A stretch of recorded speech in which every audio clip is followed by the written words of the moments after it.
Hey, my friend. Welcome to Creatives on Fire, the go-to podcast for content creators looking to grow their audience as well as their income. I'm so excited you're here. I'm your host, Melanie Ferguson.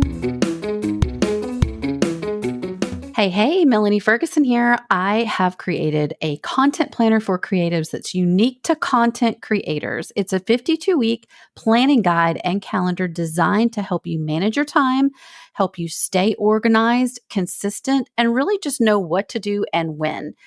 From planning your content to making sure you're on track every single week, this planner allows you to focus on what matters most for your business. So if you're looking for a way to keep all of your things organized, be able to be ahead of the game and know exactly what to do and when, check it out at creativesonfirepodcast.com/planner. That's creativesonfirepodcast.com/planner. Well, hey, welcome back to the podcast. I'm so glad you're here. Today, I want to chat about blogging. Of course, it's one of my favorite topics. But what I want to talk about is that I know a lot of people are writing for Google, or they used to write for Google. And a lot of people are pivoting and shifting and saying, no. Now you need to write for Pinterest. But I'm here to say, whatever happened to writing for your reader? So let's talk about what that looks like, why it matters, and why that's kind of where I'm going back to is writing for your reader. So you can actually do a mix of all three of these different types of posts if you do post often enough. Like if you're posting 3 times a week, by all means, write a post for Google. See, play Russian roulette here. Write a post for Pinterest and write a post for your reader and see which one performs the best. I think that would be really a fun experiment. But if you have never written your blog post for your ideal reader, stop before you do and take inventory. Maybe ask ChatGPT to define your ideal reader for you. You're going to really want to know what's their challenges, how do they speak, what are their interests, what kind of questions do they have about your niche. And these are the things you're going to want to focus on creating content for. You're going to want to create posts that address their biggest pain points and the biggest desires that they have. I want you to write in a conversational tone.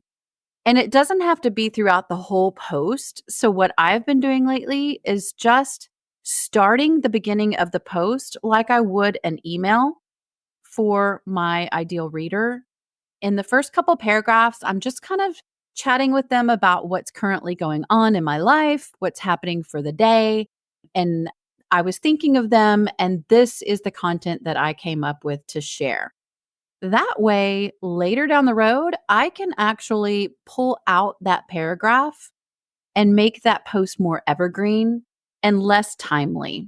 So another thing I'm doing is I am taking the content that I am putting at the beginning of that blog post and repurposing it into an email to that reader. They are getting a little dose over on the email, which is going to kind of hook them and encourage them to click over to the blog post to see more.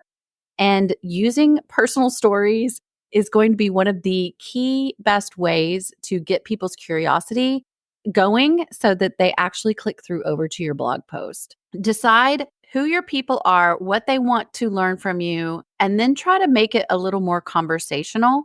And that way your blog will feel more personal and engaging with your ideal audience. And that's going to build trust with your readers. They're going to feel like they actually belong there, and they're going to feel like they really know you. When you start that blog post, come with the idea in mind that you're inviting them into your living room for a hot cup of tea or coffee or hot cocoa, and you guys are going to be chatting it up. You're going to want to share personal stories and experiences that you think they can best relate to and create, to the best that you can, like a deeper emotional connection with them. This is going to create an audience that is going to share your post on social media. They are going to want to tell other people. When you find something good in your life, don't you always feel this need to tell other people like, oh, we found this great restaurant, or, oh my gosh, you have to go watch this one movie. And that'll be the same with your content. That is what you want. So while writing for Google can do certain things for you for the long run, if they pick it up, if they like it, if they like your blog, and writing for Pinterest can definitely get you some traffic as well and help with your search rankings. But creating that content that really resonates in real life with real people is going to be where you will have your longest lasting impact.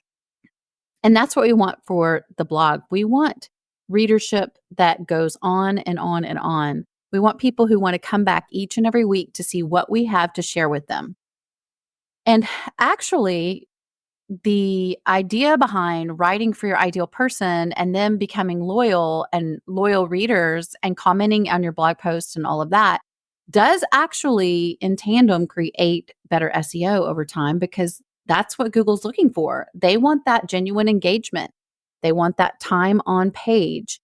Those are the things that are going to keep Google paying attention to your site. So there is something to be said for writing for your ideal person and your loyal readers, as opposed to Google or Pinterest only. So I hope that opens your eyes to just kind of a different perspective on how you create your content.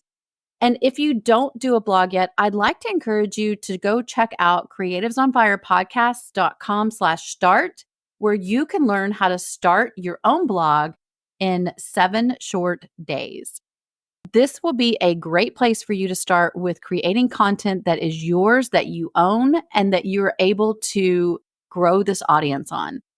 If you are over on social media, you can also use these same ideas to create content for your ideal follower as well, as opposed to just for the algorithm. So take time, get with ChatGPT, have a little one-on-one, ask them who your ideal people are, what they're looking for, what their questions are, how you can best help them with their pain points.